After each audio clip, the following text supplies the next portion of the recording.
संघवाद को अंग्रेजी में फेडरलिज्म कहते हैं। संघवाद का मतलब है सत्ता की साझेदारी या सत्ता का विभाजन। किसके बीच? केंद्रीय शक्ति और राज्य की जो इकाइयां होती हैं उनके बीच। तो कहने का मतलब शासन की वो व्यवस्था जिसमें किसी देश की केंद्रीय शक्ति और राज्यों के बीच सत्ता का समझौता हो या बंटवारा हो, उसे कहते हैं संघवाद।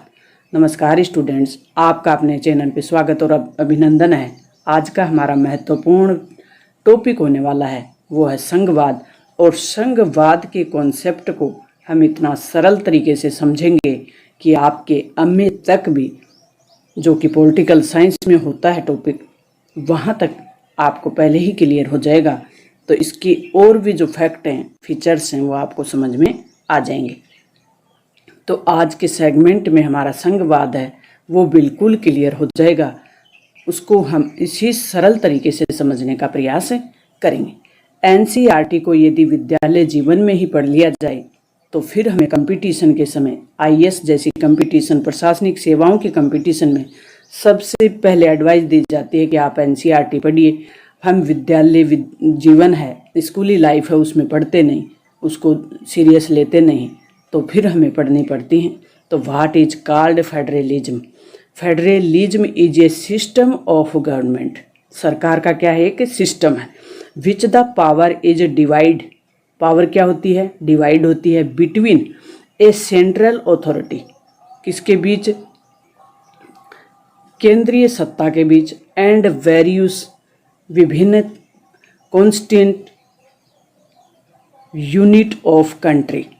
जो विभिन्न इकाइयाँ होती हैं, घटक होती हैं, यूनिट के बीच, जो देश में।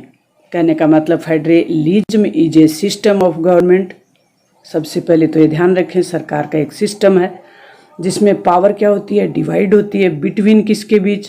केंद्रीय सत्ता और राज्यों के बीच, या घटक इकाइयाँ। वेरियस का मतलब घटक, कॉन्स्टिट्यूएंट का मतलब, वेरियस का मतलब विभिन्न, कॉन्स्टिट्यूएंट का मतलब घटक, यूनिट मतलब इकाई, और कंट्री मतलब देश। देश में सत्ता है वो बटी रहती है किस किस के बीच?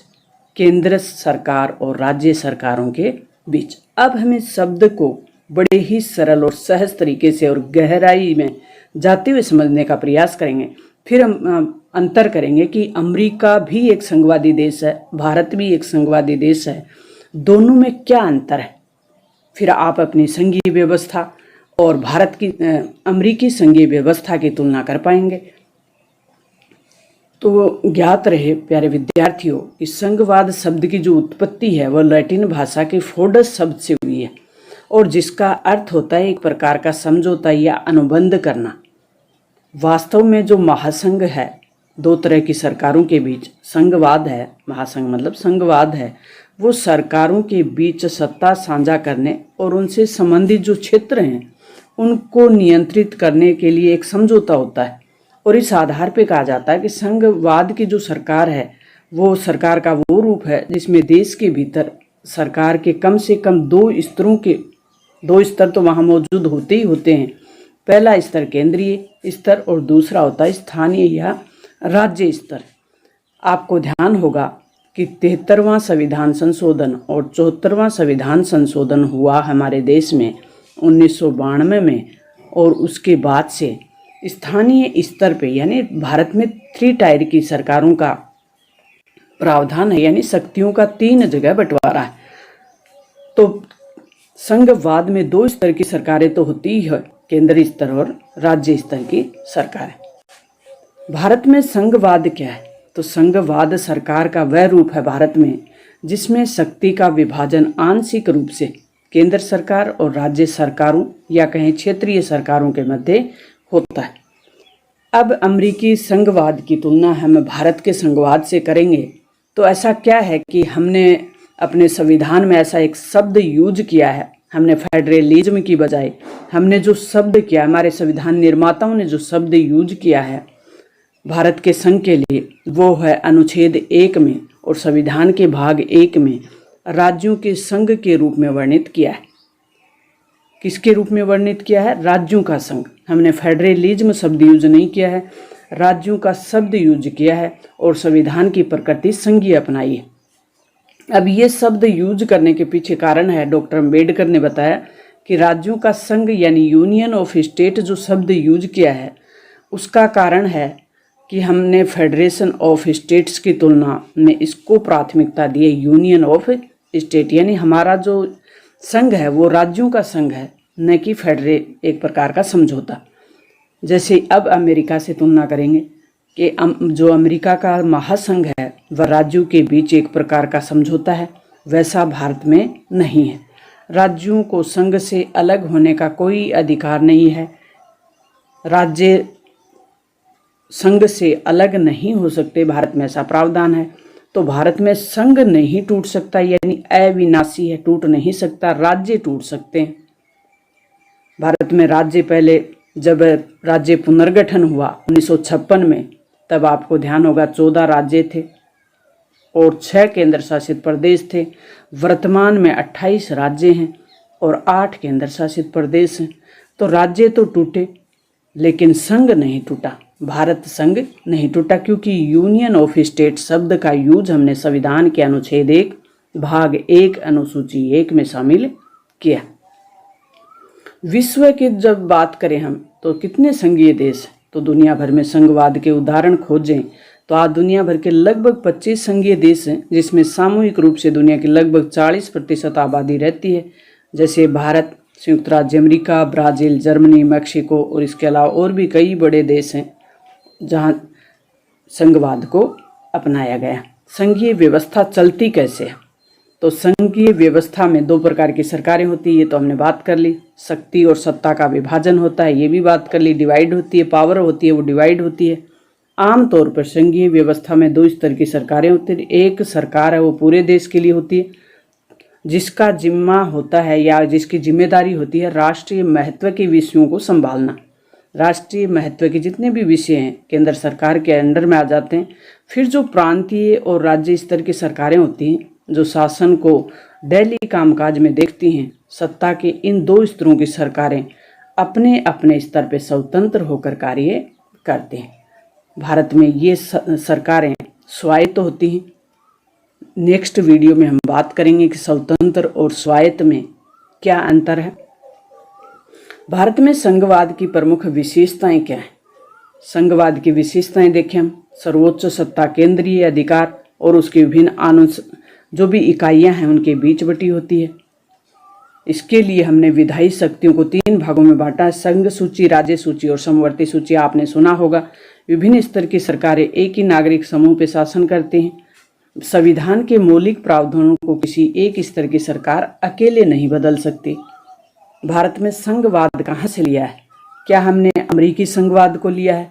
नहीं, हमने संघवाद के केंद्र प्रसारक रूप को लिया है, जिसमें केंद्रीय शक्ति ज़्यादा मजबूत होती है और इसमें संविधान में केंद्र राज्यों के बीच हैं वो संबंध हैं वो मजबूत होते हैं। और भारतीय संविधान लिया हमने कनाडा के संविधान से। भारतीय संघ व्यवस्था में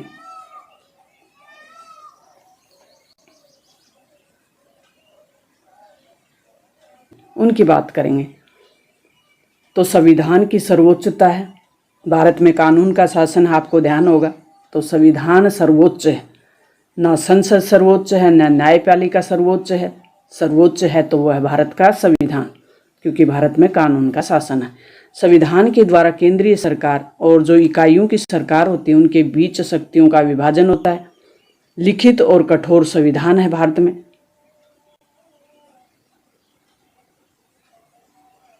ये कठोर और लचीलेपन का मिश्रण है। भारत का संविधान लिखित है, कठोर और लचीलेपन का मिश्रण है।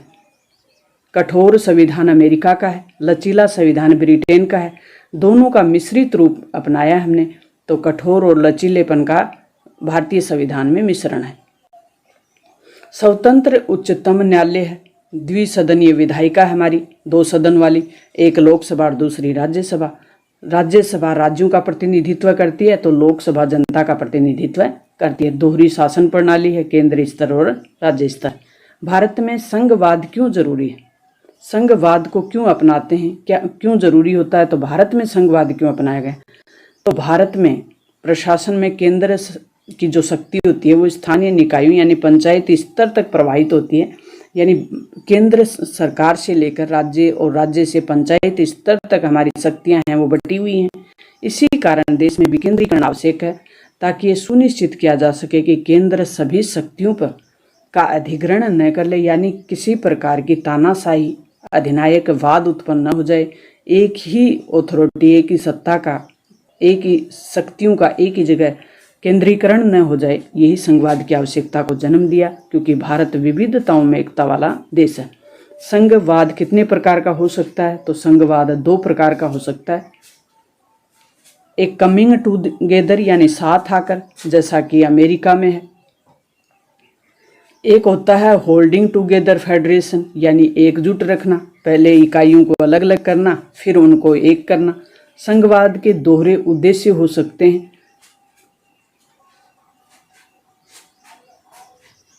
देश की एकता की रक्षा करना और उसे बढ़ावा देना। संघवाद का पहला उद्देश्य है भारत में कि देश की एकता को बनाए रखना और उसे बढ़ावा देना, एकता और अखंडता को बनाए रखना। फिर दूसरा है कि आपसी विश्वास, क्योंकि भारत विविधताओं से भरा हुआ देश है तो जनता के बीच आपसी विश्वास हो और साथ ही उनके साथ रहने के बीच उनमें इतना विश्वास हो कि समझौते के माध्यम से क्षेत्रीय विविधता को वो पहचान सकें और देश की एकता और अखंडता के लिए कार्य कर सकें। तो ये अपना सेगमेंट था वो संघवाद पे था। मुझे उम्मीद है कि प्यारे विद्यार्थियों संघवाद का कॉन्सेप्ट आपको बिल्कुल क्लियर हो गया होगा। संघवाद क्या है, आगे नेक्स्ट वीडियो हमारा होगा कि संघात्मक और एकात्मक व्यवस्था में अंतर कैसे करें। तो जब संघवाद आपको समझ में आ गया, संघात्मक व्यवस्था इसी को बोलते हैं, तो संघवाद और संघात्मक व्यवस्था एक ही बात है, जिसका अर्थ भी हमने देखा किस भाषा में से शब्द लिया गया है। संघवाद कितने प्रकार का हो सकता है, संघवाद है वो भारत में किस प्रकार का है। तो मुझे उम्मीद है कि ये कॉन्सेप्ट आपको बिल्कुल क्लियर हो गया। अगर क्लियर हो गया हो तो इस प्रकार के कॉन्सेप्ट डाले हुए हैं, रोज़ इस प्रकार के कॉन्सेप्ट मैं डाल रही हूँ। आपको इस प्रकार के कॉन्सेप्ट से ज्ञान में वृद्धि हो रही है, नॉलेजेबल आपके लिए। तो अपने दोस्तों के साथ शेयर करें, चैनल को सब्सक्राइब कर लें।